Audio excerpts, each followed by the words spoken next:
Bom, pessoal, muito bom dia. Aqui reunidos para mais um webinar Atos Conecta, um evento que tem o propósito de conectar pessoas, negócios, tecnologia, com a visão de melhorar o mundo em que a gente vive, a sociedade. Queria agradecer a participação de todos que estão na call e na vídeo hoje, né? É um orgulho para a Atos formar parte de um grupo seleto de parceiros e trabalha para viabilizar o evento esportivo mais importante do planeta, as Olimpíadas, né? Esse é o grande tópico de hoje, né? Os desafios da tecnologia em grandes eventos, com a tecnologia por trás dos Jogos Olímpicos 2020 e 2021, né? Que vem desde o ano passado num processo de adaptação devido a tudo que a gente passou pela pandemia, pelo Covid, etc. Bom, vou me apresentar muito rapidamente para na sequência já passar a apresentação dos nossos convidados de hoje, né? Primeiramente, eu me apresento, então, eu sou Daniel Lopes, sou responsável pelas operações da Atos na América do Sul, e hoje vou conduzir esse webinar com esse grupo aqui seleto de convidados, né, especiais, para falar um pouco do que tem por trás da organização dos Jogos Olímpicos do ponto de vista de tecnologia, né, toda a máquina que existe por trás para viabilizar esse evento tão importante. Sem não antes fazer uma pequena introdução de um pouco do que é tecnologia em Jogos Olímpicos, né, e pensar do que aconteceu desde os idos de 24. Né? Em 1924, nós tivemos em Paris a primeira transmissão via rádio, né, de um jornalista chamado Edmond de Gorté, e o rádio até então era o único meio utilizado. Né? Em 36, em Berlim, um outro grande marco cumprido, o primeiro evento transmitido ao vivo. Em 48, em Londres, notabilizada a transmissão ao vivo, mas só uma das câmeras tinha capacidade de transmitir esses eventos ao vivo, enquanto aconteciam. Em Roma 60, a primeira transmissão internacional, e só em 72 o Brasil pôde acompanhar a primeira transmissão ao vivo desde Munique. Né? De 80 a 2008, os eventos tiveram um crescente uso de tecnologia, né? Tanto para transmissões como para estrutura de suporte aos jogos, internet iniciando um papel fundamental na equação exponencial de uso de TI, né? Para as competições. E o que a gente espera dos Jogos de Tóquio 2021, 2020-21, né? Na capital mundial da tecnologia. A pandemia obrigou o adiamento, né? Nós tivemos aí a mudança de 20 para 21, e as recomendações para evitar aglomerações, meios de comunicação, TV, internet, uso de energia elétrica sustentável, são mais ainda fundamentais para manter esse espírito olímpico e garantir que o mundo possa acompanhar o evento, né, o encontro maior do esporte, que tem um objetivo de unir nações, trazer um espírito de cooperação entre elas, etc. Né? Bom, direto ao ponto aqui, para a gente não perder muito tempo, né, a gente se une nesse webinar de hoje com alguns especialistas da Atos no assunto, né? Nós temos aqui conosco 3 convidados seletos para falar sobre o tema, né? E para reforçar que a Atos é parceira tecnológica do Comitê Olímpico Internacional há quase 3 décadas, desde as Olimpíadas de Barcelona, né? Provendo soluções de tecnologia e garantindo a continuidade, confiabilidade, qualidade e segurança na infraestrutura tecnológica que está por trás disso, né? Bom, eu vou apresentar aqui muito rapidamente a bio dos convidados, né? Vou pedir que eles se apresentem na medida em que eu for chamando para alguma consideração inicial. Em primeiro lugar, o Fábio Beato. Fábio é o head, né? É o diretor responsável pela plataforma de cloud da Atos na América do Sul. Né? Obviamente que a nuvem, né, é um grande elemento nessa equação de entrega, né, para os jogos.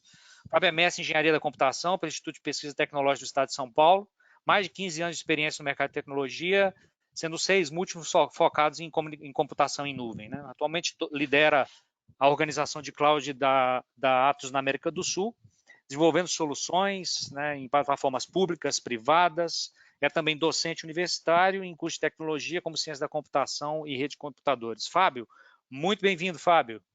Pode se apresentar, meu amigo. Bom dia, obrigado Daniel, um prazer dividir aí a sessão contigo, com o Genaro, com o Marcelo. Tenho certeza que vai ser uma sessão bastante esclarecedora e bastante inspiradora para todos. Obrigado mais uma vez. Valeu, Fábio. Obrigado, cara. Bom, na sequência o Genaro é um PhD, um PhD, que lidera a estrutura também de inovação e de HPC, né, de computação de alta performance, na Atos para a América do Sul. coordena o Atos R&D Lab no Senai Cimatec, uma parceria que nós temos, graduado pela CISAL, mestre e doutor em informática pela Universidade Autônoma de Barcelona, e trabalha em linhas de pesquisa como computação de alto desempenho, machine learning, big data, performance models, computer vision, quantum computing e prescriptive analytics, ou seja, é uma referência técnica para nós aqui na América do Sul. Bem-vindo, Genaro. Obrigado, Daniel. Muito obrigado pela oportunidade de conversar com vocês e discutir um tema tão interessante, que é disponibilizar a informação em um evento com alta criticidade, com tantas restrições, né? E estar com gente aqui bem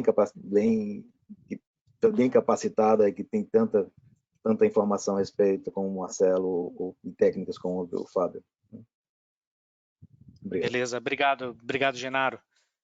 E por último, aqui não menos importante, nosso amigo Marcelo Grimaldi. O Marcelo é membro da Atos Major Events, do XCOM da Atos Major Events, ou seja, a organização da Atos que lida com os eventos, os grandes eventos, né, ao redor do mundo. Está baseado em Barcelona, tem mais de 20 anos de experiência progressiva em integração em sistemas de operações de TI, em várias partes do mundo, né, em grandes eventos, telecom, na parte de finanças, fabricação, manufacturing, né? Proficiente em gerenciar grandes equipes multidisciplinares para entregar esses projetos internacionais e está envolvido nessa lida da montagem e da organização da infraestrutura tecnológica que está por trás dos jogos em várias oportunidades, né? Jogos Paralímpicos e Olímpicos de Verão, no inverno desde 2008 e vários eventos esportivos também não olímpicos desde 2005, tá? Marcelo, obrigado e seja muito bem-vindo também. Daniel, muito obrigado. Bom dia a todos. Eu estou em Tóquio aqui. Aqui já é noite, quase amanhã. Mas é um prazer estar com todos aí, Daniel, Fábio e Genaro. Vai ser uma conversa bacana que a gente vai discutir temas importantes aqui. E o que a gente faz um pouco para compartilhar com todos o que a gente faz, o que a Atos faz para entregar e garantir a realização dos jogos. Maravilha, Marcelo. Obrigado mais uma vez e obrigado pelo horário, né? E assim, um agradecimento também especial ao pessoal que está por trás da montagem do webinar, Líbia, Juliana e toda a equipe de marketing da Atos, né, que nos ajuda a fazer esse evento um sucesso. Tá? Muito obrigado a vocês também, tá bom? Bom, direto ao assunto, né? Acho que o que mais interessa aqui é o conteúdo, né, que a gente vai apresentar. Eu começo direcionando talvez um primeiro questionamento ao Marcelo, né, que eu acho que uma das coisas mais interessantes que a gente tem para falar é na complexidade que existe por trás da montagem de um evento desse tamanho, né? Ou seja, a gente sabe que o evento, na verdade, ele se inicia tão logo termina o outro, né? Termina o anterior, você já começa a trabalhar no evento seguinte. Você pode passar para a gente, Marcelo, um panorama assim geral dessa trajetória de montagem do evento, que, como eu comentei, praticamente se inicia quando o anterior já está terminando? Como é que é esse timeline de organização de uma estrutura tão complexa e maiores desafios, especialmente num ano complicado, né? Em que tivemos a companhia da Covid-19 e mais esse adiamento de um ano, enfim. Conta para a gente um pouquinho como é que é essa linha do tempo e qual é o esforço que tem por trás disso. Com certeza. Bom, assim, um evento dessa magnitude, né, ele exige muito planejamento, né? Então, cada evento, cada jogos, né, eventos dos jogos, a gente começa num ciclo de 4 anos, né? Então, a gente começa com o planejamento, onde a gente define as diretrizes, né, o plano de entrega de sistemas, testes, os testes operacionais. Isso a gente já define esses marcos com 4 anos de antecedência dos jogos. 3 anos antes dos jogos, a gente é o ano que a gente fala que é o ano do desenho, né? Que é quando a gente define quais tecnologias que a gente vai adotar, o que a gente vai incluir de inovação em cada da edição dos jogos, e também definir a arquitetura que a gente vai estar trabalhando. E vem 2 anos antes dos jogos, é o ano da construção, né, onde a gente vai colocar em prática tudo isso que que foi planejado, arquitetado e desenhado, a gente constrói e começa o ciclo de teste um ano antes da realização dos jogos, onde tudo isso que a gente construiu, a gente vai ver, a gente pode comentar depois. A gente tem um laboratório de testes, né, de integração, onde a gente realiza teste com os diversos sistemas que estão envolvidos para a realização dos jogos, para garantir e minimizar erros de sistemas e garantir uma qualidade assim quase à perfeição durante os jogos, né? Porque a gente sempre tem uma fala, né, um dizer nos jogos que você não tem uma segunda chance, né, para os jogos. Se, por exemplo, se a gente perde um recorde de um atleta, a gente não pode pedir para ele repetir, né? Então, em termos de sistema, você tem que estar pronto. Então, você tem que se preparar muito. E o ano dos jogos é o ano de operação. É o ano onde a gente começa com os eventos de teste, né, que a gente chama, com um ano antes, mas aí isso você vai aumentando os testes operacionais à medida que você vai se aproximando dos jogos. Bom, o ano dos jogos é o evento propriamente dito, onde a gente tem que estar pronto para qualquer desafio. Ou, assim, a gente trabalha com tecnologia, sistemas, assim, na verdade, um sistema perfeito não existe, né? Você sempre vai ter alguma falhas menores, né? Não falhas muito grandes ou com um impacto muito grande, porque isso, assim, dado o nível de teste que a gente faz, é muito improvável que isso passe durante os jogos. Mas, assim, você tem que, qualquer evento, qualquer incidente, você tem que estar pronto para reagir rapidamente.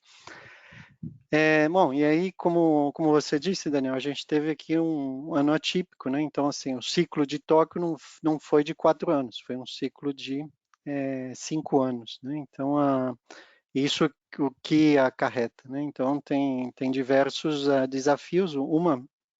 Um desafio foi o replanejamento, né, desse um ano a mais, o que a gente faz, como que a gente replaneja todos os eventos de teste que não foram executados, alguns exercícios operacionais que a gente precisa fazer. E, assim, como é um ciclo de 4 anos, a gente não pode deixar de começar o evento de Paris. Então, assim, pela primeira vez a gente está num ciclo onde a gente está executando 3 projetos olímpicos de uma vez, né? Então a gente tem os Jogos de Tóquio, que estão para acontecer, os Jogos de Pequim e os Jogos de Paris. Então você ter equipes preparadas, que assim, muitos dos sistemas a gente são desenvolvidos na nossa sede em Barcelona e Madrid, na Espanha. Então, assim, para você planejar as equipes, e tanto as equipes centrais como locais para isso, já é um desafio e é um impacto que a gente, assim, teve que trabalhar para superar. Bom, um impacto que foi de todos, né, assim, todas as empresas, e a gente não é diferente, é adaptar todos os nossos sistemas, processos, para trabalhar remotamente. Isso, assim, no nosso caso, é uma complexidade ainda maior, porque a gente tem um laboratório de integração, né, que é onde a gente executa todos os testes. Normalmente você tem as pessoas, você tem diferentes stakeholders que estão ali para realizar esses testes em conjunto, para garantir a qualidade dos sistemas. Isso a gente teve que adaptar para ser remoto. Assim, algumas coisas, né, eram impossíveis de se realizarem remotamente, mas a gente minimizou ao máximo a presença de pessoas nesse laboratório por o tema da pandemia. E uma outra adaptação, a gente tem aqui no slide a gente vê um teste, um ensaio operacional, que a gente chama de Technical Rehearsal. E nesse ensaio, o que a gente, na verdade, é um teste operacional onde a gente testa as pessoas e os processos para a operação, mais do que os sistemas. Então, o primeiro teste que a gente tinha planejado para Tóquio, ele estava planejado para março de 2020. Né? Então, o que aconteceu, né, foi a explosão da pandemia. Assim, ainda não se tinha decidido por o adiamento de Tóquio na ocasião, então estava tudo planejado ou pronto para que acontecesse em 2020. Só que, assim, a gente já estava numa realidade que você não permitia que as pessoas viajassem a Tóquio. Você tinha que, na época, você tinha muita indefinição, né, do que era essa pandemia. Então, a gente teve que adaptar esse exercício para ser um exercício totalmente digital. Né? Então, assim, a gente usou muito mais simulação, muito mais exercícios através de simulação de roteiros, né? Não executando esses roteiros, mas fazendo que a gente chama de tabletops, que você faz um roleplay, né? Do que você faria se acontecesse uma situação. E, assim, dessa forma a gente conseguiu treinar as pessoas e as pessoas estarem mais capacitadas para a operação. E o segundo a gente fez em junho, normalmente são 100 dias antes dos jogos, e esse segundo já a gente fez no modo de operação normal, já tendo um ano, né, para planejar e a gente ter o tempo necessário para implementar as medidas, né, para garantir uma operação de uma forma segura, né, não somente para os jogos, mas também para as pessoas que estão participando na operação. Maravilha, maravilha, Marcelo. Muito bem explicado. E assim, a gente vê que o exercício, né, do remoto, né, o exercício do lógico, né, ao invés do físico, né, ao invés de realizar as coisas, foi uma constante, né, foi um trabalho assim bastante diferente, né, que a gente teve por imposição da questão da pandemia. Eu vou chamar aqui, de repente, Fábio e Genaro, algum comentário. Fábio, como é que você vê as capacidades de nuvem, né, para viabilizar principalmente essa questão remota, né? Ou seja, como é que isso pode trazer a infra necessária para que tudo isso possa funcionar de uma maneira transparente, né, principalmente? Não, perfeito. Até um pouquinho antes, né, Daniel, na sua apresentação, na breve timeline, né, é muito interessante à medida que, por ser um evento cíclico, né, à medida que os jogos acontecem, a carga de tecnologia, de inovação, de geração de dado, informação em tempo real, somado com a audiência, né, que cresce cada vez mais à medida que o streaming, né, dos jogos também acaba sendo mais facilitado, gera, consequentemente, uma necessidade muito grande de você mover, né, grandes workloads, grandes sistemas, né, com todos os desafios de segurança, de resiliência, e isso tem muito a ver com a maneira do modelo de implementação de cloud, né? Um dos maiores benefícios de ter uma arquitetura rodando em nuvem é você se beneficiar da possibilidade de usar uma quantidade determinada ou não determinada de processamento de recurso computacional por um período de tempo pré-estabelecido. Então, mais uma vez, essa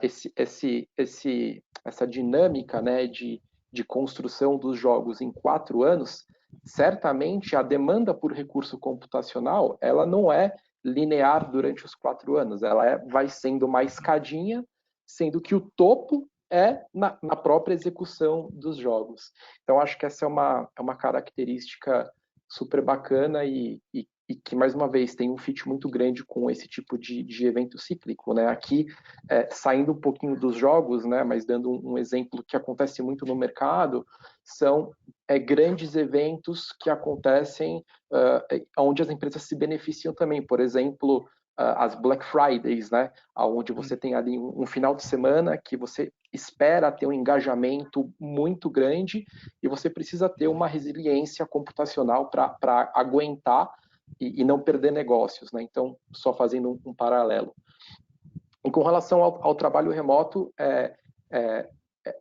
tem muito a ver também, porque normalmente, quando você roda essas cargas sobre uma plataforma de nuvem, você já está semi-habilitado a trabalhar remotamente, né? Talvez algumas questões de ajustes para usuários finais, para certos tipos de workloads, mas você já está remotamente, você já está rodando as cargas de forma remota.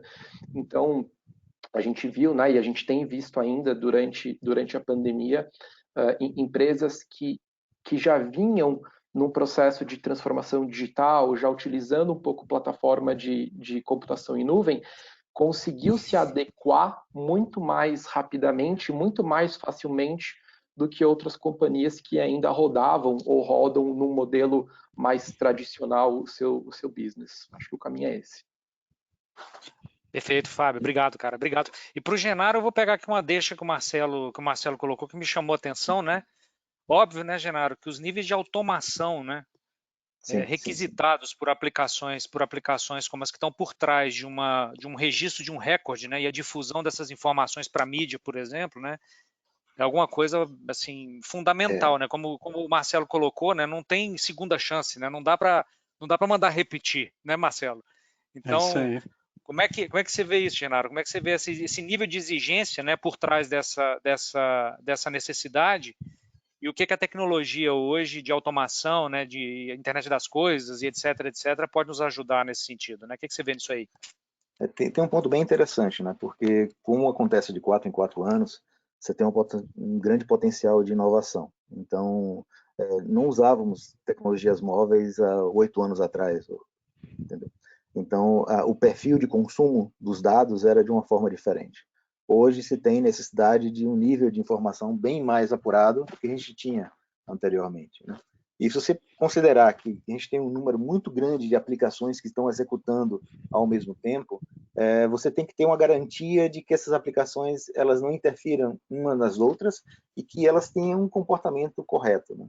E quando você vai para essa linha de comportamento correto, a gente tem toda uma preparação de automação para garantir a parte de testes. E essa área de testes é uma área, digamos assim, tem um mundo, né? Existe um desenvolvimento já pensando nessa qualidade de implementação. Então, você vai ter aí os testes automatizados, você vai ter o teste da instalação e garantia que essas aplicações estão rodando comportamento, estão rodando exatamente como deveriam, e no momento que você vai fazer o teste de integração com pessoas, então você vai testar pessoas, você tem que garantir que as pessoas estão realmente entendendo que é a aplicação, e se elas estão entendendo o comportamento, né? Então, como não tem segundas chances, nas Olimpíadas você tem diversas etapas de verificação, né? Mesmo em tempo de jogos, certamente os sistemas eles têm níveis humanos de verificação se aquilo está sendo executado corretamente ou não. E é bem interessante porque a tecnologia ela sempre vai ter uma coisa nova. Você vai ter 5G, você vai ter aplicações móveis, o padrão de conteúdo, o conteúdo em si, ele vai mudar com o tempo, né? Você vai ter, por exemplo, um consumo de vídeo bem mais acentuado nas novas versões, né? E é interessante que essa movimentação dentro da Atos nos gera também conhecimento, né? A gente teve um problema em jogos passados que era conectividade em jogos de vela, competições de vela, por exemplo, né? Então, tinha variações de flutuações de transmissão nas câmeras, né? Então, você tinha, às vezes, algum problema de imagem. A gente gerou uma patente, diretamente, de predizer quando é que o sinal vai ter falha. Com isso, você consegue mudar de uma câmera a outra sem impactar na experiência do usuário. Então, isso é um caso clássico de IoT com predição, com inteligência artificial, e que pode ser usada com qualquer outro tipo de situação. Do mesmo jeito, você pode predizer um sinal quando ele vai falhar, baseado num comportamento. Você pode predizer, por exemplo, quando um gerador vai ter problemas, você pode predizer quando um determinado equipamento vai ter problema. Perfeito, Genaro. Excelente link, né? Com o mundo da infraestrutura em cloud e com o imediatismo, né? Necessário para garantir resiliência e garantir uma experiência sem falhas, né? Uma experiência com mínimo de falhas, né? Perfeito. Bom, Marcelo, um outro ponto interessante, né? A gente comentava isso nos briefings, né? Que a gente andou fazendo. Nós estamos falando de mais de 150 aplicações críticas, né? De TI para viabilizar o evento, sob a gestão da Atos, né? Em dois grandes sistemas, né? Vamos dizer assim, dois grandes blocos de sistemas, OMS e ODS, né? Dá para comentar um pouquinho, assim, rapidamente os alcances, né? Assim, até onde a gente vai com esses dois mundos, né? OMS e ODS. O OMS, né, que é o Olympic Management System, eu sempre faço uma relação, né, que é um ERP dos jogos, né? Então o OMS ele é um conjunto de sistemas que ele é usado para preparação dos jogos, né? Então o que a gente precisa preparar, né? Então a gente tem voluntários, né? Mas assim a gente está falando em números bastante expressivos, né? São 50, 70 mil. Depende da edição dos jogos. Esses voluntários precisam ser identificados, então eles precisam ter uma plataforma para fazer a aplicação, eles precisam ser selecionados. Você tem um sistema de workforce, que é assim, o que esse sistema faz basicamente? Ele tem, durante os jogos você tem, em Tóquio, por exemplo, a gente tem 43 sedes esportivas, né? Cada uma dessas sedes você tem, assim, um volume muito grande de pessoas envolvidas na organização do evento. E você trabalha em turnos, né, porque o horário de operação dessas sedes elas são extensos, então você não consegue fazer com uma pessoa só durante o dia, então você tem que fazer uma rotação, e para isso a gente tem os sistemas de workforce, que faz a assignação assim, a definição desses turnos e a assignação dessas pessoas, incluindo voluntários e paid staff também, para a organização durante os jogos, e um sistema importantíssimo também que é o de acreditação, que a gente gerencia o quê?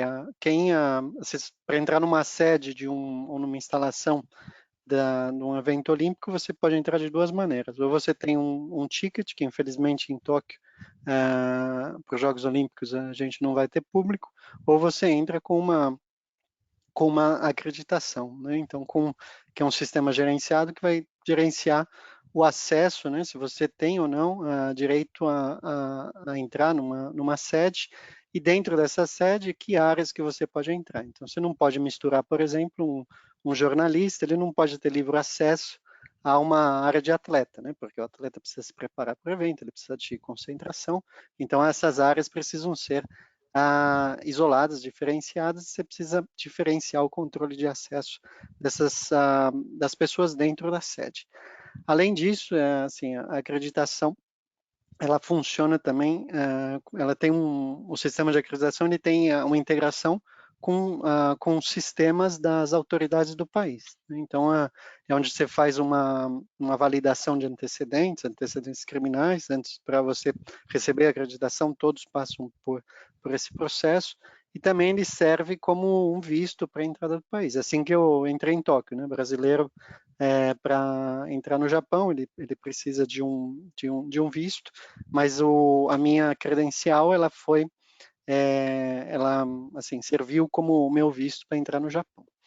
Por outro lado, o sistema de Olympic Diffusion System, né, é um conjunto de sistemas que dão, na verdade, vida aos jogos, né? Então, assim, um evento, acho que o Fábio comentou bem, né, que na verdade, assim, você tem a Olimpíada está cada vez mais digital, né? Bom, na verdade, o mundo, né, está cada vez mais digital, a sede por dados, e é através desses sistemas, na verdade, que esses dados são distribuídos para todo mundo. Eles são distribuídos em tempo real. Então, sem esse sistema, ninguém vai saber o que estaria passando dentro dos jogos. Ia ser um jogo sem graça, né? Então, assim, você pode ter certeza que em qualquer plataforma digital que você tiver um dado sobre os resultados de uma prova nas Olimpíadas, esses dados vão ter passado pelos nossos sistemas. E, assim, o principal uso deles é para mídia em geral. Você tem o sistema Info, que é para o jornalista, onde ele vai ter os resultados, a biografia de atletas. Cada comitê organizador ele tem uma agência de notícias local, onde eles vão receber essas notícias, vão ter acesso para enriquecer a publicação, a sua própria publicação. Tem um outro sistema que é o Commentator Information System, o CIS, que esse é um sistema que é voltado para as empresas que têm o direito de transmissão dos jogos. Eles recebem os resultados antes, na verdade, de você ter o sinal de TV disponível para as pessoas, né? Você tem um delay, normalmente, de 2 segundos nesses sistemas. Os resultados eles têm um SLA que em menos de meio segundo essa informação está disponível para o jornalista, quem está comentando ao vivo, né, ter dados, ter informação e pode se preparar e dar aquela notícia, né, que, por exemplo, quebrou um recorde mundial, né, então aquela explosão, né, de emoção, ele vai ter isso e assim ele vai poder transmitir isso durante a transmissão. E outros sistemas de Web Results e Results Mobile Application, que são onde a gente tem todos os resultados de competição, assim, cada competição, cada evento, cada disciplina tem diferentes tipos de informe, então isso é tudo armazenado nesses sistemas, e esses sistemas são os que estão integrados com a web e a aplicação de celular oficial dos jogos. Assim, um resumo bem rápido do que são esses sistemas, até para dar um pouco de contexto, né, do que a Atos faz e por que são sistemas críticos que a gente gerencia durante os jogos.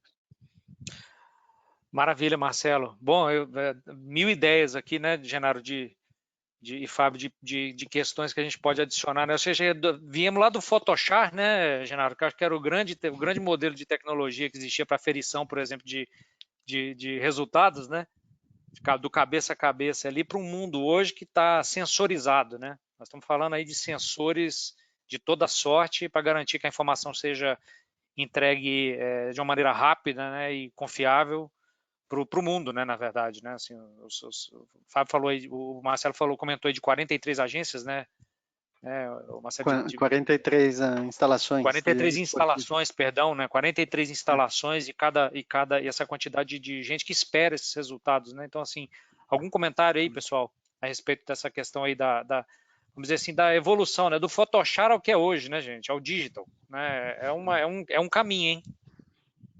Acho que o que é interessante comentar aqui, né, são 150 aplicações críticas, né, e eu acho que tem um desafio enorme aqui de você fazer o spread dessas informações para os outros parceiros, para as outras entidades, né, então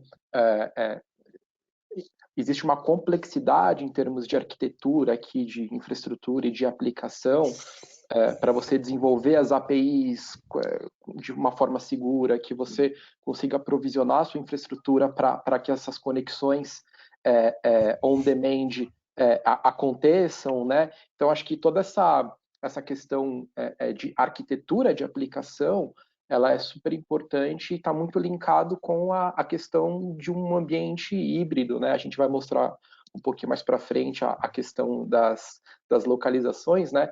Mas rodar, acho que a mensagem aqui é rodar aplicações críticas num ambiente de computação em nuvem te permite ter uma série de resiliência, de segurança, em termos de arquitetura, que é fundamental para manter o ambiente operacional tolerante a falhas, né?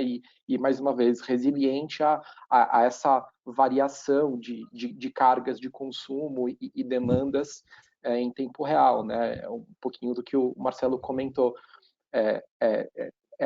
O padrão de comportamento ele é diferente quando, em determinado momento dos jogos, né? Você tem lá uma prova em que está acontecendo naquele momento, né? Então a demanda nas aplicações ela é muito maior do que no momento em que os jogos não acontecem, né? Então rodar tudo isso numa plataforma que te garanta estabilidade, segurança e resiliência é fundamental como premissa para o sucesso do negócio como um todo. Maravilha, Fábio. E uma parte interessante que é a parte de captação desses dados. Então, a captação, se você olhar nas primeiras Olimpíadas, era física e mecânica, se passou para a captação agora eletrônica, mas ainda assim, essa captação ela precisa ser acreditada. Então, não é somente o fato de ter a captação, mas de ter profissionais ali que acreditam, que dão aferição naquele valor e que esse valor seja agregado no sistema e que isso tudo ocorra nesses meio segundo que foi delimitado como SLA. Né? Então, ele tem que seguir todo um caminho de aplicações, de segurança, de acreditação. Então, existem sistemas, nesse ponto de captação, existem sistemas que conferem também, digamos assim, uma cadeia de acreditação para que o erro, caso ocorra no primeiro estágio, um supervisor consiga tomar uma ação e evitar que esse erro se propague. Né?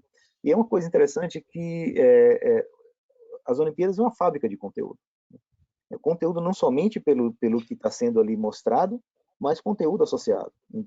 Então, para dar suporte às redes de televisão sobre histórico dos atletas, sobre onde ele teve cada resultado, todo esse arcabouço, existe uma série de sistemas de suporte para que o conteúdo seja disseminado pelos diversos canais. Né? E aí, nesse sentido, tem uma parte de manipulação de dados bem interessante. Esses dados que vêm de diversos sistemas, que são alimentados por diversos sistemas, que têm diversas faces e tem que ter uma parte de integração associada. E facilitar, porque o repórter ele pode não querer somente consumir aquilo que está sendo mostrado para ele. Ele quer talvez entrar ou fazer uma leitura diferente do que está sendo mostrado. Então, tudo isso requer, obviamente, agilidade no acesso e também segurança no acesso. Né? A gente fala que tem um desafio grande na parte de segurança, porque os Jogos Olímpicos eles sempre foi uma vitrine, né? Uma vitrine de exposição que, obviamente, toda a comunidade de segurança tenta expor alguma fragilidade. Né? E a gente vem conseguindo, com toda a parte de automação de testes, regressão, simulação, até simulação humana, de como a parte de operação, vem conseguindo tornar esse evento de apresentação, de certa maneira, seguro. Né? Não foi exposto nenhum ataque, não foi exposto nenhuma invasão, ok? Mesmo que nos testes se identifique algo, mas o que importa é realmente na vitrine, na parte de apresentação. Maravilha, Genaro, maravilha, excelente. Só um remarque aqui, pessoal. As questões estão sendo colocadas no chat, a gente vai reservar um tempinho no final para algum eventual, um tempinho aí para perguntas e respostas, tá? Então não se preocupem não, tá? Vamos tentar aí pegar uns 20 minutos, uns 15 minutos, que o assunto é tão bom que o tempo passa rápido. Mas vamos lá, tá? E aqui o próximo ponto, eu colocaria para o Genaro, né, Genaro? Está muito relacionado com isso que a gente acabou de falar, né? Falamos em Internet of Things, falamos em inteligência artificial, automação, os jogos são efetivamente consumidores, né, vorazes desse tipo de tecnologia, né? Como é que isso tem impactado? Se a gente movendo um pouquinho essa questão para o mercado, né? Como é que isso tem impactado o nosso mercado em geral, né? Como é que os projetos têm sido conduzidos nessa seara, né? Pensando nos benefícios que isso pode trazer para nós.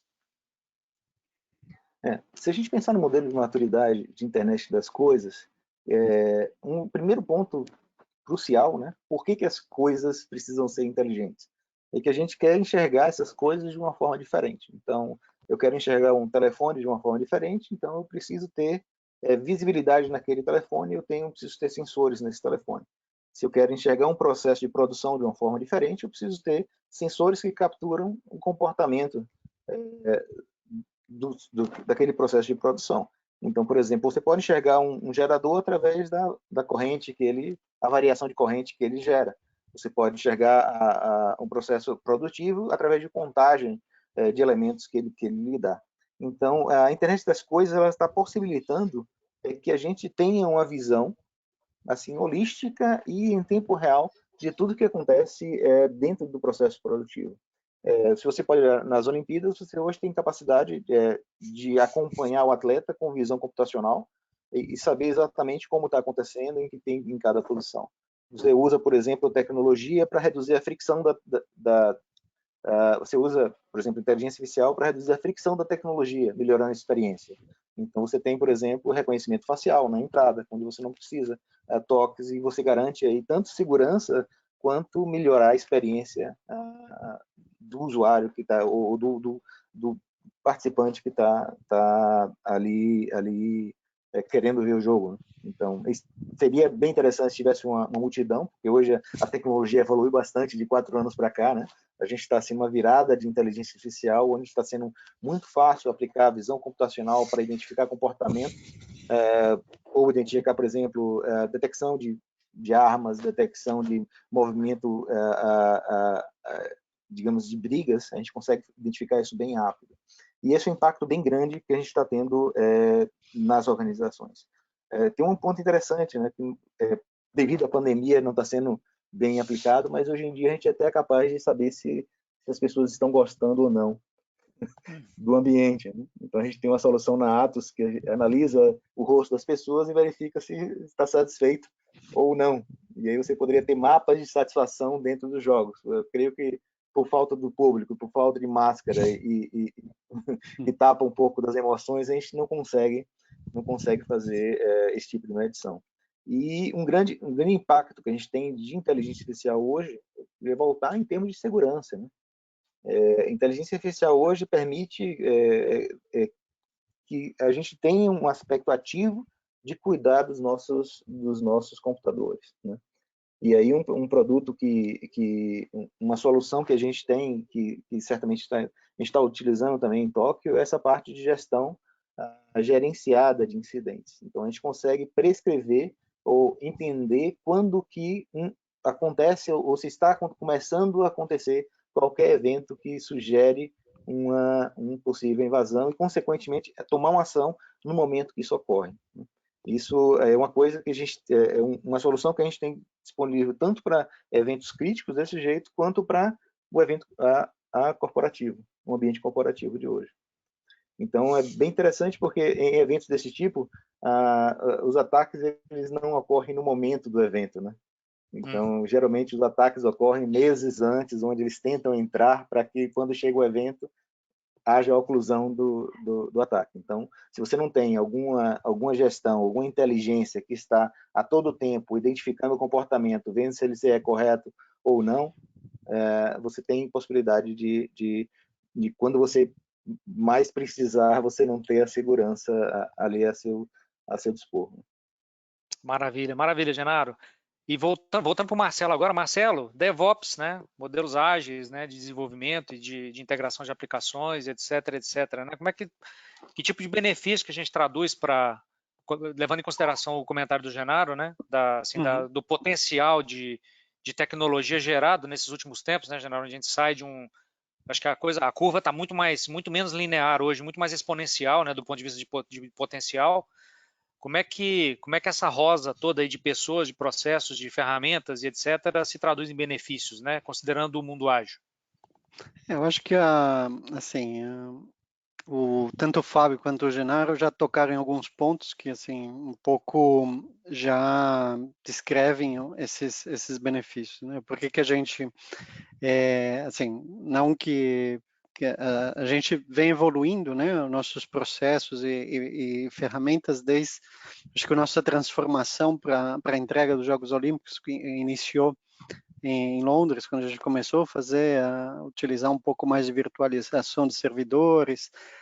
A gente os primeiros jogos que a gente teve cloud foram nos Jogos de Sochi de 2014, e essa transformação foi evoluindo e acelerando assim, o que foi mencionado, né? A questão de integrar aplicações de uma maneira segura, garantir a segurança, garantir a eficiência.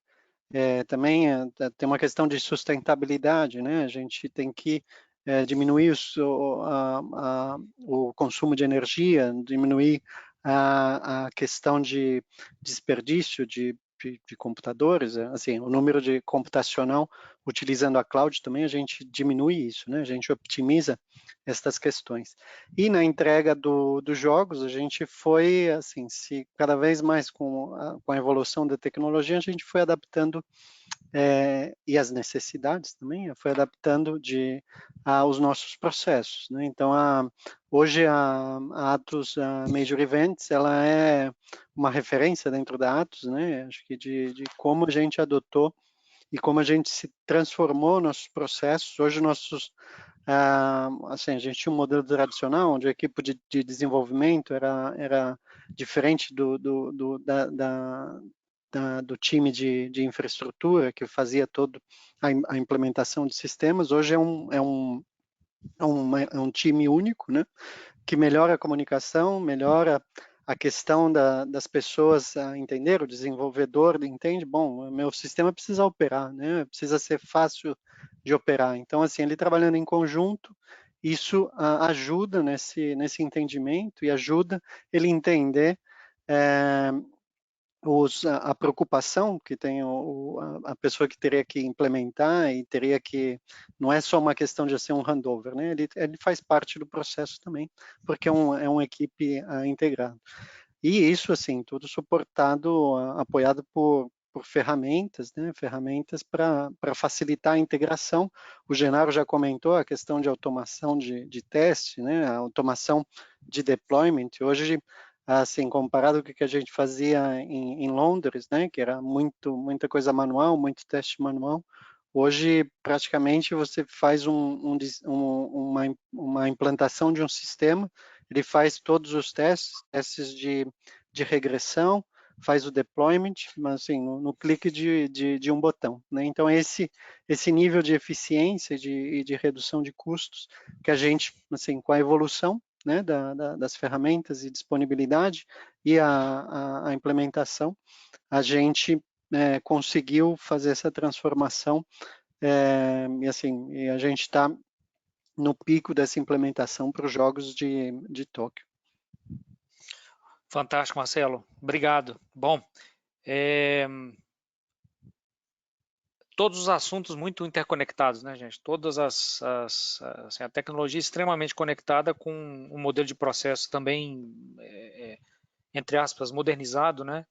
Usando de modelos ágeis e com uma infraestrutura de rápido deployment por trás, né? Prevenção às questões de segurança, né? É tudo junto, né? Tudo junto e como o Marcelo também comentou antes, né? Sem muita chance de adiamentos, né, Marcelo? Não tem data que não vai acontecer naquela data, né? Ou seja, a prova dos 100 metros rasos vai ser naquele horário, naquela hora, sem direito a postergações. Então, Bom, antes tudo muito conectado. A gente tinha um dizer que a gente não pode mais dizer, que a data do início dos jogos era imutável, né? Não pode mais. Esse ano tivemos uma interferência externa, né? Mas enfim, é isso aí. Exatamente. Bom, eu vou passando para o próximo tópico, acho que mais nada melhor do que materializar isso um pouco com um caso de uso, né? A gente pode passar aí para a próxima questão. Acho que um dos grandes desafios, né, e a gente já comentou, são os acessos, né? Ou seja, você controlar quem pode entrar onde, quem pode acessar que tipo de venue, né? É um desafio maior, né? Dá um overview para a gente, Marcelo, um pouquinho, só desse como se fosse um caso de uso, né? Assim, os 350 entry points, a quantidade de pessoas envolvidas, enfim. Acho que eu já expliquei, assim, em geral, como que funciona, né? O sistema de credenciamento. O sistema de credenciamento tradicional, né? Ele a gente implantava através de RFID ou era um controle visual, né, para acesso a uma sede. E para Tóquio, todo esse processo ele foi o nível de segurança foi aumentado de forma exponencial, porque a gente está utilizando pela primeira vez nos jogos o reconhecimento facial, né? Então isso tudo é uma integração, assim, falando assim, parece ser simples, né? Acho que o Genaro já comentou do tema de integração, como essa tecnologia evolui, né, de reconhecimento e rapidez de processamento, mas para dar um exemplo aqui assim, se você pode ter casos que uma credencial você tem acesso e por algum motivo, não sei, pode acontecer, um atleta foi desqualificado, por exemplo. Se ele foi desqualificado por doping, né, então ele tem sua credencial, o seu acesso a sedes cancelado, anulado, né, então e uma vez acontece isso, bom, ele não tem mais direito a entrar na sede. Se for um processamento visual, assim, ele continua com aquele papel, né, aquela acreditação. Claro, você sempre tem um sistema por código de barras e tudo, mas com o reconhecimento facial, você aumenta muito o nível de segurança e a informação entre o sistema de acreditação, que faz todo esse controle de quem tem o direito ao acesso, ao sistema de controle de acesso e aos sistemas, aos equipamentos dos nossos parceiros nessa solução da NEC e da Panasonic, a gente tem um SLA de menos de 1 minuto, essa informação transitar, eu clicar o botão, cancelei uma credencial, você ter essa informação lá na máquina que está na entrada da sede, para garantizar que aquela pessoa ou aquele não vai conseguir ter acesso mais àquela sede, assim, aumentando o nível de segurança exponencialmente. Perfeito, Marcelo, perfeito. E também, acho que um outro ponto bastante importante, aí depois eu passo a palavra para o Genaro e para o Fábio, né? É o modelo de operação por trás disso, né? Com toda certeza, um dos pontos cruciais é o que tem por trás do ponto de vista de operação, né? E a gente falou um pouco aqui da necessidade disso hoje ser remoto, né? O que tem de modelo de operação lá com os nossos centros, né? Com o TCO, com o CETOC, com o Testing Lab, etc., né? Assim, a coisa se tornou muito mais assim, menos física, né? E menos local, para passar a ser uma coisa totalmente lógica e administrada à distância, né? Como é que você vê isso, Marcelo? Como é que funciona essa organização de delivery, né? Através de uma rede, obviamente falamos, né, do cloud sustentável, etc., né, com o hybrid cloud aí por trás.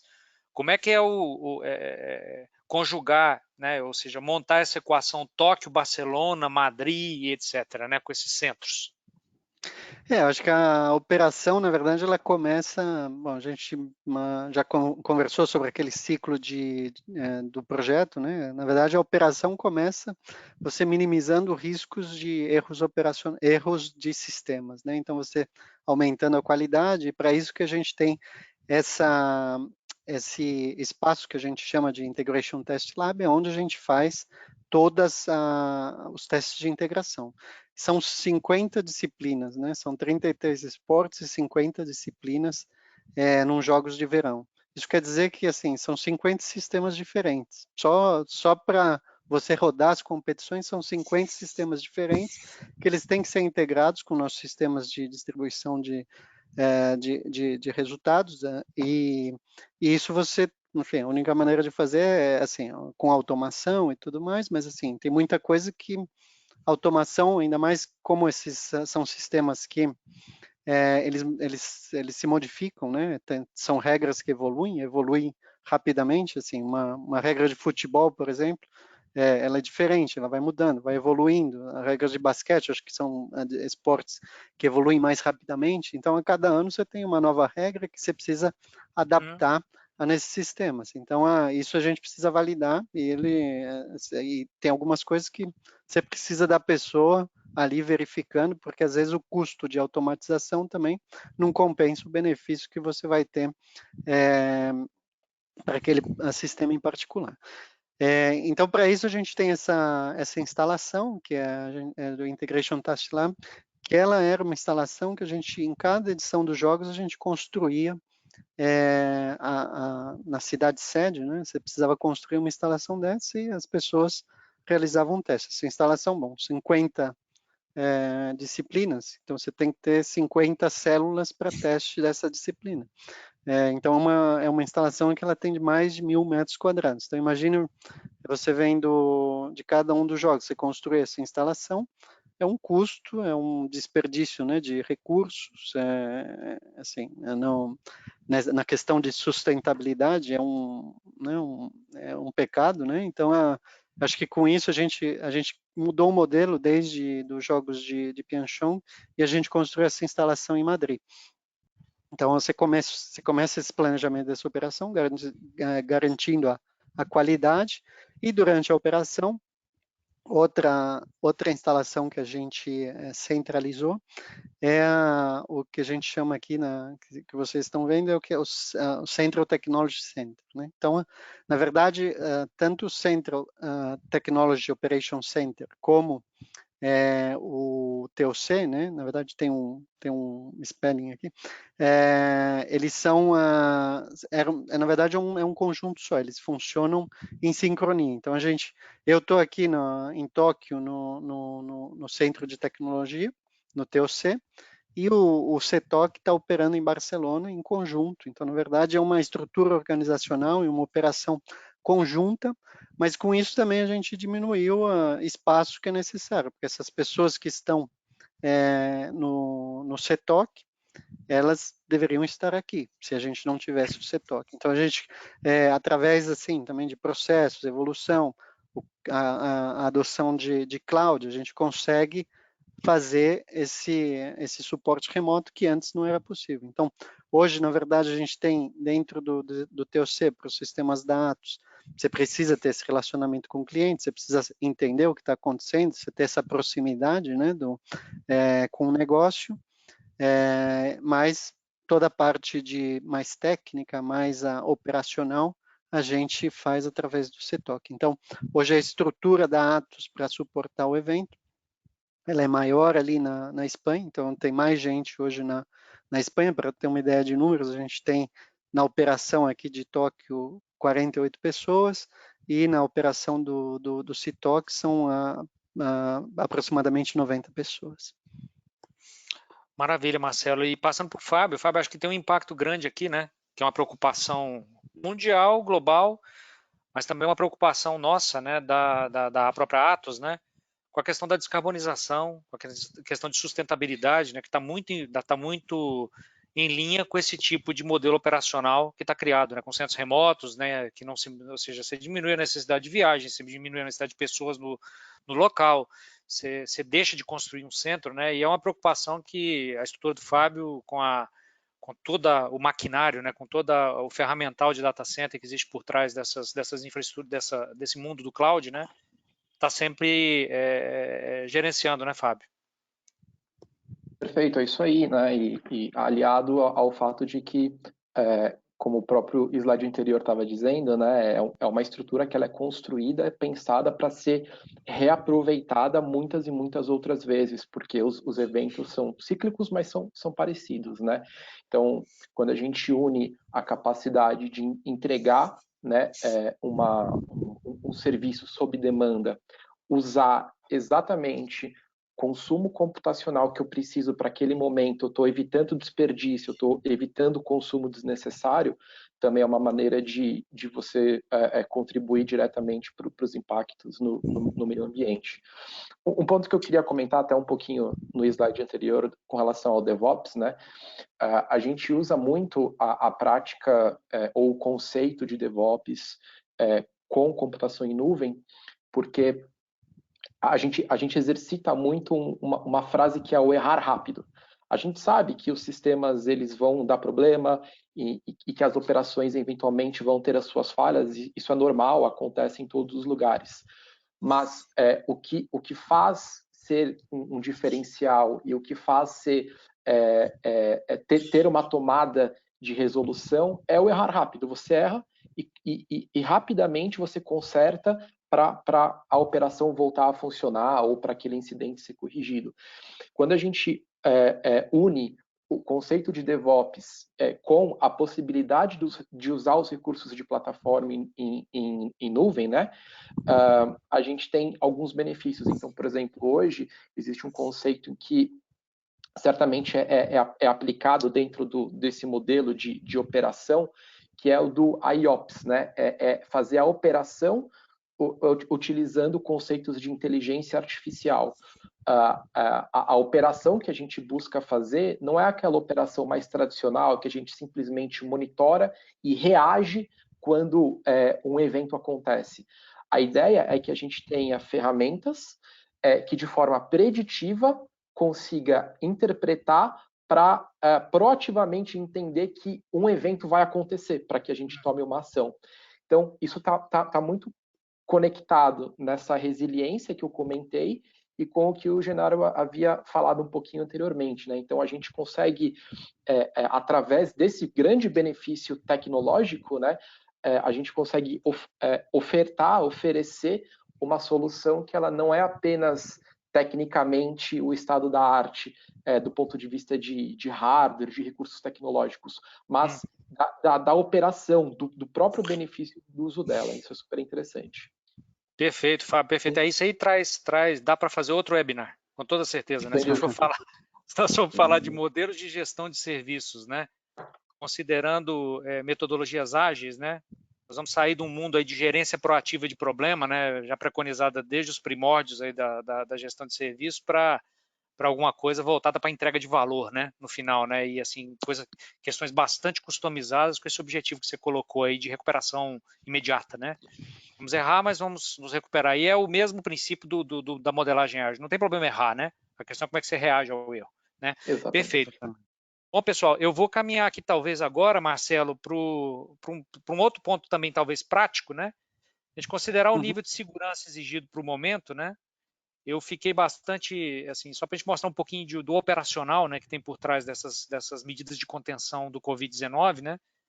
Eu gostei muito da visão da planta, né? Da planta operacional que está montada, né? E aquela questão da rotatividade das pessoas, o modelo de clean-up do ambiente, enfim, bastante interessante. Conta pra gente aí um pouquinho dessa salada aí, cara.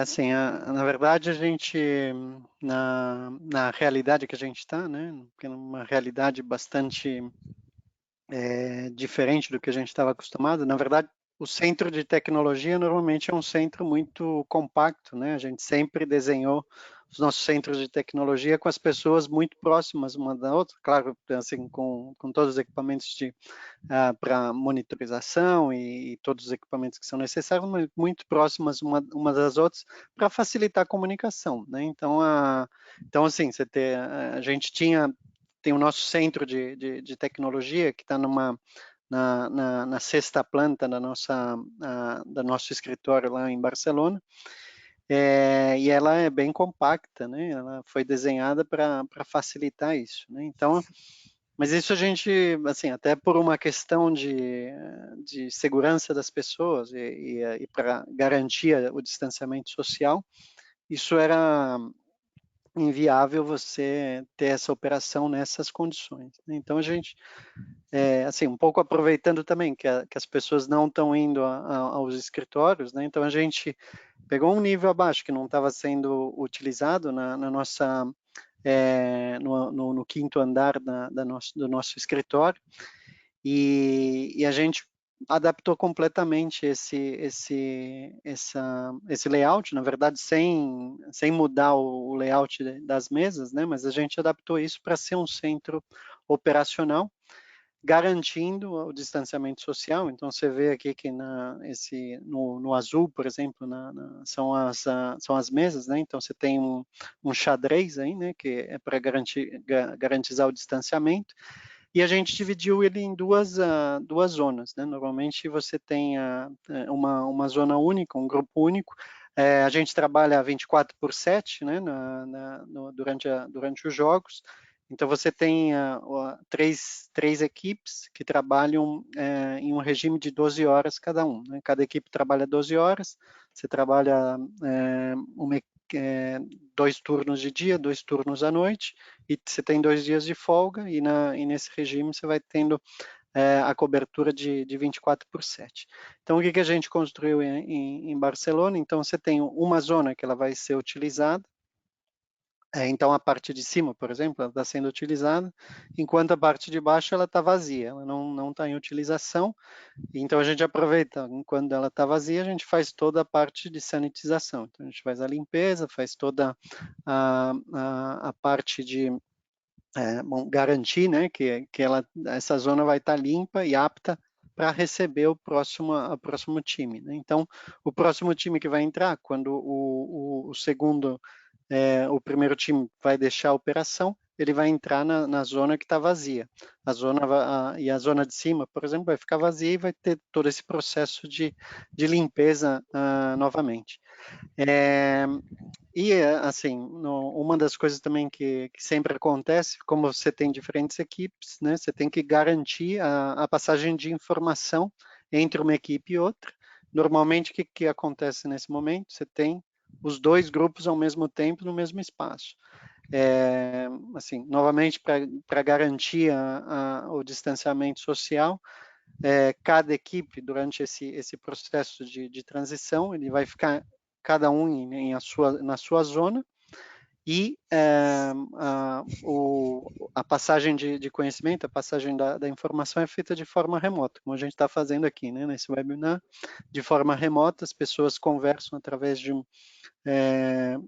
uma ferramenta online e passam a informação, compartilhando a tela, e assim a gente teve que adaptar esses processos para garantir a segurança das pessoas e também garantir a operação, né? Porque infelizmente, se alguém acaba tendo teste positivo ou contraído, isso pode ter um impacto devastador na nossa operação, porque a gente pode até ter algumas posições de backup, né?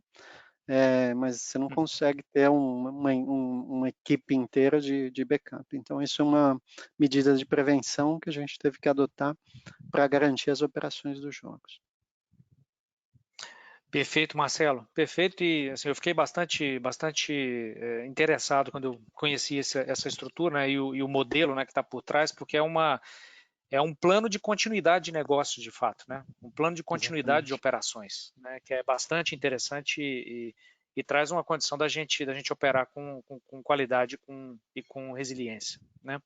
Bom, já caminhando um pouco para o final aqui, né? Eu botei mais um tema para a gente conversar, e aí na sequência passo para o Fábio e para o Genaro. Acho que não falta desafio numa operação dessa magnitude, né? Já falamos de um monte de situações aqui que são desafios naturais. Em uma situação normal já seriam bastante complicados, né? Na situação atual ainda mais, né?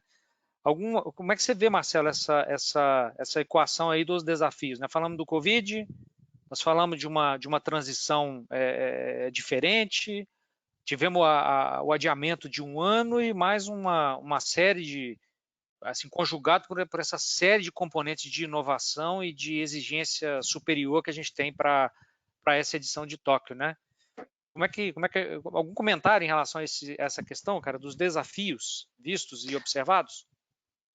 Assim, um projeto complexo, né, como esse, né, bom, só o fato da complexidade já é um desafio, assim, os principais desafios de um projeto olímpico é a complexidade, a visibilidade, e pela visibilidade você tem a questão de segurança, né, da segurança de informação, porque, como o Genaro tinha comentado, os Jogos Olímpicos é uma vitrine, né, então, assim, se você conseguir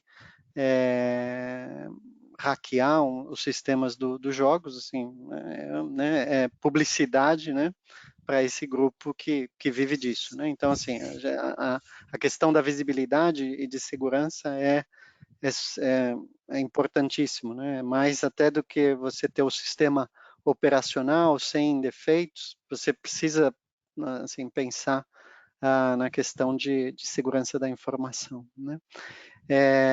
E assim, a operação, né? A operação, assim, novamente, você não tem uma segunda chance, você tem que estar preparado. Assim, a gente é de tecnologia, sistemas têm falhas, né? Não existe um sistema perfeito, então você precisa estar preparado para reagir de uma forma eficiente, né? E por isso que a gente prepara muito a operação, você tem muitos exercícios operacionais para garantir que, assim, no caso de alguma falha, a gente tem a organização de forma a reagir, fluir a comunicação e reagir de uma forma eficiente e rápida. E outros, assim, acho que esses são os desafios principais. Acho que a gente já tinha mencionado a questão do adiamento, que, bom, adicionou ainda mais complexidade a todo esse cenário. e o desafio de ser on time, né? Assim, como eu disse, né? Agora a gente sempre falava nesse slide que nunca é uma data imutável, né? Já não, esse paradigma a gente já não tem mais. É isso aí, Marcelo. É verdade, é verdade. Genaro, meu amigo, digitalização, né? Assim, escala, né? Assim, qualquer elemento de inovação num nível desse que a gente está comentando aqui, né? Quando ele passa para o nível da escala, a gente tem, com certeza, tem um complicador também, né? Ou seja, é bastante difícil escalar o novo, né? Escalar o novo não é uma tarefa fácil, né? O que você conta para a gente isso? É interessante a gente diferenciar, talvez, o conceito da inovação da invenção. Invenção é você ter a tecnologia e testar a tecnologia, e a inovação vem justamente quando aquela tecnologia ela entrega valor e ela funciona para o fim do negócio em si. Então, é bem interessante a gente ter conseguido levar as Olimpíadas para ter esse modelo de funcionamento híbrido, né? Porque, obviamente, os jogos eles sempre vão ser presenciais, né? As medidas e os técnicos vão ser presenciais, então a sensorização, os sistemas de apoio em loco vão continuar existindo, mas toda a parte que você consegue levar para um centro onde você consegue diminuir custo e consegue diminuir impacto ambiental, você consegue. A gente provou que é possível, já vem funcionando aí já há 2 Olimpíadas, né? Então, fica aí a provocação de mercado, que é se as Olimpíadas, que têm uma restrição tão acirrada, ok, com tempos tão meio segundo para o valor chegar ao momento, né? Bom, seguramente você consegue colocar isso numa indústria, né? Essa mesma tecnologia que você usa na Olimpíada, você, lhe dá garantia que você coloca isso dentro da indústria. Então, uma coisa que a gente é capaz de fazer, que é fazer essa integração harmônica entre sistemas, né? De avaliação de maturidade de tecnologia. Então, você vê, por exemplo, as tecnologias que a gente está usando hoje foram decididas 4 anos atrás, entendeu? Então, 4 anos atrás, elas poderiam não estar assim tão maduras quanto estão hoje. Então, a gente tem hoje decidido tecnologias que vão entrar nos próximos 4 anos. Então, tem aí uma provocação que fala que, em algum momento, por exemplo, a gente vai ter Olimpíadas que você vai ter um acesso, talvez, de realidade aumentada ou realidade virtual. Você vai estar assistindo e você vai ver o atleta com as estatísticas dele ali em cima do próprio atleta, ou você vai ter vindo remotamente uma transmissão onde você está presente remotamente, mas vendo como se estivesse presencialmente dentro dos jogos ou próximo dos jogos, né? Então, isso tudo envolve o processo de avaliação de tecnológico para saber se está na maturidade necessária, ou maturidade suficiente para aplicação, e uma vez que se decida por um processo de inovação ou outro, existe todo o processo de garantir que essa inovação não cause problemas. Então, isso é a parte mais interessante, que não é somente você decidir por uma tecnologia, mas você ter a garantia de que, se caso ocorra um problema, né, vai ocorrer, né, porque o processo de inovação tem esse ponto de exercício e erro, mas se ocorrer, certamente vai ocorrer numa fase de teste de preparação e não na fase de operação. Então, isso na Atos a gente tem bem essa preocupação de estabilidade e continuidade do negócio, né? De continuidade da operação em si.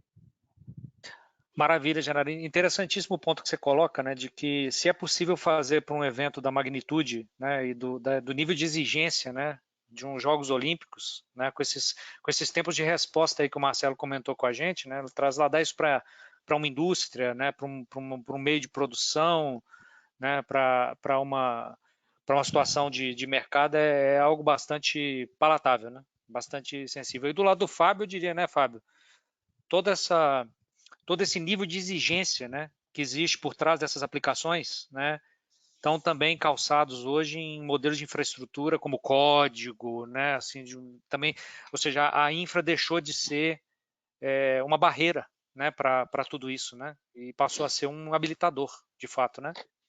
Sem dúvida. A primeira oportunidade que eu tenho de entender como mais dentro da cozinha, né, como os jogos são montados, né, como que a gente, enfim, entrega, né, todo esse valor nesse evento. Acho que a segurança é um ponto que ela é permanente em todas as áreas aqui de negócio da Atos, mais potencializada num evento como esse.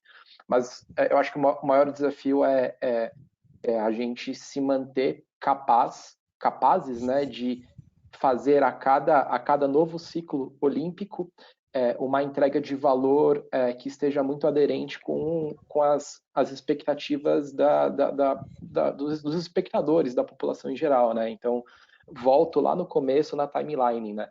Então, esse vai ser um jogo muito mais interativo, muito mais conectado. Tenho certeza que daqui 4 anos vai ser muito mais, né? Como o Geraldo colocou, né? Com outras possibilidades, né? A parte de inteligência artificial, realidade aumentada, e isso está muito presente e tudo isso culminando numa frequente busca pela inovação, né, e pela excelência, o que mais uma vez, né, plataformas de computação em nuvem acelera isso, né? Eu costumo dizer que computação em nuvem ela não é o final, ela é um meio para se chegar em algum lugar. Então, nesse caso, eu diria que computação em nuvem, o maior desafio é continuarmos usando as nossas soluções de cloud para inovar cada vez mais e entregar, né, esse serviço de excelência que a Atos entrega a cada ciclo olímpico.